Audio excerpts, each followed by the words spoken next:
രാഹുൽ മാങ്കൂട്ടത്തിനെ സംബന്ധിച്ച് ഈ മണിക്കൂറുകൾ വളരെ പ്രധാനപ്പെട്ടതാവുന്നതിന്റെ ഒരു കാര്യം ഈ പരാതി AICCക്ക് മുന്നിൽ അടക്കം എത്തിയിട്ടുണ്ട്. AICCയെ സംബന്ധിച്ച് ദീപദാസ് മുൻഷിയൊക്കെ ഒരു ഘട്ടത്തിൽ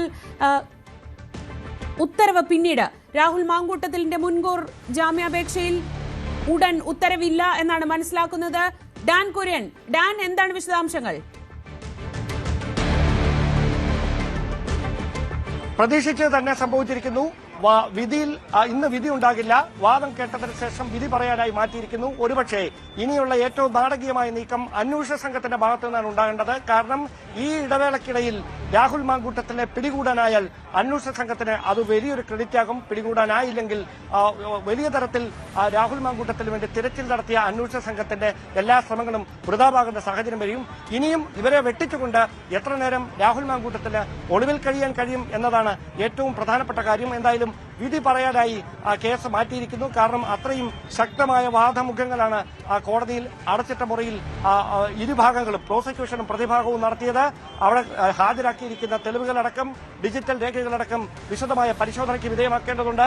അത് കൃത്യമായി തന്നെ ജഡ്ജിക്ക് വീണ്ടും പഠിക്കേണ്ടതുണ്ട്. അതിന്റെ നിയമവശങ്ങൾ മനസ്സിലാക്കേണ്ടതുണ്ട്. അതായത് ഒരു മ്യൂച്വൽ റിലേഷൻ ആയിരുന്നു ഇവർക്കിടയിൽ നിലനിന്നിരുന്നത് എന്ന വാദമുഖം ഉയർത്തിക്കാണിച്ചുകൊണ്ട് മുൻകൂർ ജാമ്യം തേടാനായി രാഹുൽ മാങ്കൂട്ടത്തിൽ നടത്തിയ ശ്രമത്തെ പൊളിക്കുന്നതിനുള്ള കൃത്യമായ തെളിവുകൾ ഹാജരാക്കാൻ പ്രോസിക്യൂഷന് കഴിഞ്ഞുവെന്ന വിവരങ്ങളാണ് ലഭിക്കുന്നത്. അവിടെയാണ് ആശുപത്രിയിലെ ചികിത്സിച്ച ഡോക്ടർമാരുടെ മൊഴിയടക്കം നിർണായകമായി മാറുന്നത്.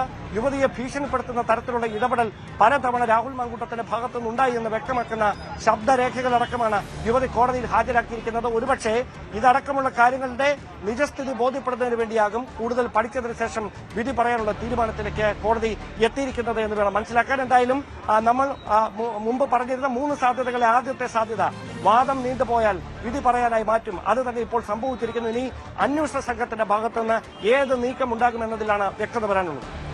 ഡാൻ, ഏതാണ്ട് ഇന്ന് തന്നെ കോടതിയുടെ ഭാഗത്തു നിന്നൊരു തീരുമാനം ഉണ്ടാകും. അങ്ങനെയെങ്കിൽ പാർട്ടി നടപടി പിന്നാലെ വരും.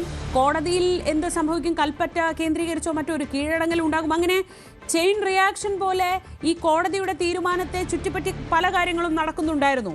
അങ്ങനെയെങ്കിൽ ഇതിനൊക്കെ എന്ത് സംഭവിക്കുമെന്നാണ് അറിയേണ്ടത്. കോൺഗ്രസ് ഈ തീരുമാനം പ്രഖ്യാപിക്കുന്നത് മാറ്റിവെക്കുമോ? അടുത്തത് കൽപ്പറ്റ കോടതിയിൽ കീഴടങ്ങിയേക്കും എന്ന് നമുക്ക് കിട്ടുന്ന സൂചനകൾ. ആ തീരുമാനം രാഹുൽ വേണ്ടെന്ന് വെക്കുമോ? പക്ഷേ രാഹുലിന് ഈ പറയുന്നത് പോലെ ബംഗളൂരുവിലായാലും മൈസൂരുവിലായാലും രാഹുലിനെ കേന്ദ്രീകരിച്ച് അന്വേഷണ സംഘത്തിന്റെ ആളുകളുണ്ട് എന്ന് തന്നെയാണ് നമ്മൾ മനസ്സിലാക്കുന്നത്. അങ്ങനെയെങ്കിൽ ഈ ഒളിച്ചുകളി അധിക നേരം തുടരാനും കഴിയില്ല. എന്താവും വരും മണിക്കൂറുകളിൽ സംഭവിക്കുക? കോടതിയുടെ തീരുമാനത്തിനായി കാത്തു നിൽക്കാതെ കോൺഗ്രസ് നേതൃത്വം ഔദ്യോഗികമായി ഈ വിഷയത്തിൽ അന്തിമമായ ഒരു തീരുമാനം ഇന്ന് തന്നെ കൈക്കൊള്ളാനുള്ള സാധ്യതയാണ് മുന്നിലുള്ളത്. കാരണം AICCയുടെ ചുമതലയുള്ള AICC സെക്രട്ടറി, കേരള തലത്തിലുള്ള ജനറൽ സെക്രട്ടറി ദീപദാസ് മുൻഷി മുതിർന്ന നേതാക്കളുമായി ഇന്നലെ ഈ പരാതി ഉയർന്നു വന്നതിന് പിന്നാലെ തന്നെ ഫോണിൽ ബന്ധപ്പെടുകയും ചിലരെ നേരിൽ കാണുകയും ചെയ്തിരുന്നു.